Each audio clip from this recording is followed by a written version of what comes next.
Renungan Harian GBI IFLC Tangerang, Senin 12 Januari 2026. Tema: Relasi Gembala dan Domba.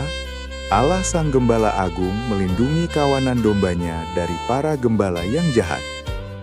Pembacaan firman. Beginilah firman Tuhan Allah.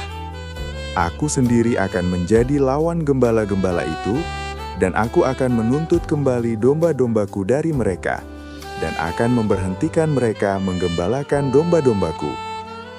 Gembala-gembala itu tidak akan terus lagi menggembalakan dirinya sendiri. Aku akan melepaskan domba-dombaku dari mulut mereka, sehingga tidak terus lagi menjadi makanannya. Yehezkiel 34:10. Pembahasan. Dalam kehidupan ini, bayangkan seekor domba yang kecil dan lemah, yang tidak bisa menjaga dirinya sendiri, di mana hidup atau matinya sangat bergantung pada siapa yang menjaganya. Bagi umat Israel, gambaran gembala dan domba adalah cerita yang sangat dekat dengan kehidupan sehari-hari mereka. Jika gembalanya baik, domba akan hidup tenang. Namun jika gembalanya jahat, domba akan tercerai-berai dan celaka. Dalam Yehezkiel 34:1-8, Tuhan Allah sebagai Gembala Agung mengungkapkan rasa sedih dan marahnya karena penderitaan umatnya. Ternyata, umatnya menderita bukan karena serangan musuh dari luar, melainkan karena perilaku pemimpin mereka sendiri, para raja dan pemuka agama yang seharusnya menjaga mereka. Para domba disebut sebagai umat Allah, sedangkan pemimpin ini disebut sebagai gembala yang jahat. Mereka hanya memikirkan keuntungan pribadi dan tidak memikirkan keadaan umat Allah. Mereka menikmati fasilitas dan kekayaan dari rakyat, namun tidak peduli pada kesejahteraan rakyatnya. Domba yang lemah tidak dikuatkan, yang sakit dibiarkan, dan yang tersesat tidak dicari. Sebaliknya, mereka memimpin dengan kekerasan dan penindasan, sehingga umat Tuhan hidup dalam ketakutan dan tanpa arah. Karena itu, dalam Yehezkiel 34:10, Allah sebagai Gembala Agung dan pemilik domba tidak tinggal diam melihat ketidakadilan ini. Sebab itu, melalui Nabi Yehezkiel, Allah menegaskan sebuah penyataan yang sangat penting, bahwa domba-domba itu adalah milik kepunyaannya sendiri, bukan milik para pemimpin tersebut. Para pemimpin hanyalah pengelola yang dititipkan tugas oleh Allah kepada mereka.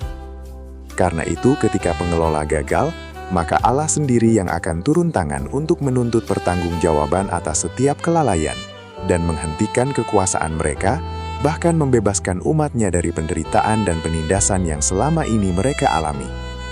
Perenungan. Apakah Anda telah menyediakan waktu untuk Tuhan di pagi hari ini?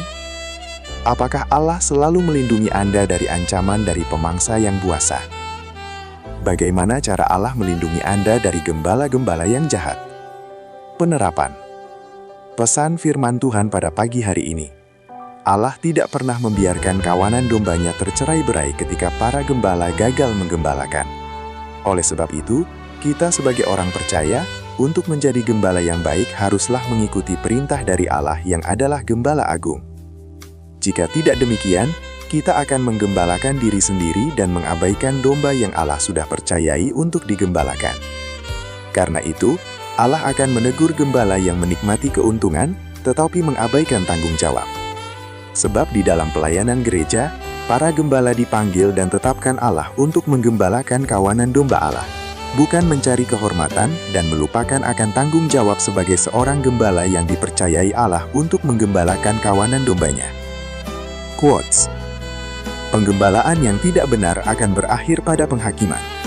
Karena Allah menentang pemimpin yang menggunakan kawanan dombanya untuk kepentingan pribadi. Karena itu, ketika para gembala melakukan ketidakadilan, maka Allah hadir untuk mengadili mereka dan melindungi kawanan dombanya. Doa dan permohonan. Bapa yang baik, terima kasih atas firman-Mu hari ini. Ajarkan kami umat-Mu untuk selalu tunduk terhadap otoritas-Mu sebagai gembala kami. Dalam nama Yesus kami berdoa. Amin. Ayat pedoman. Janganlah engkau lupa memperkatakan kitab Taurat ini, tetapi renungkanlah itu siang dan malam, supaya engkau bertindak hati-hati sesuai dengan segala yang tertulis di dalamnya.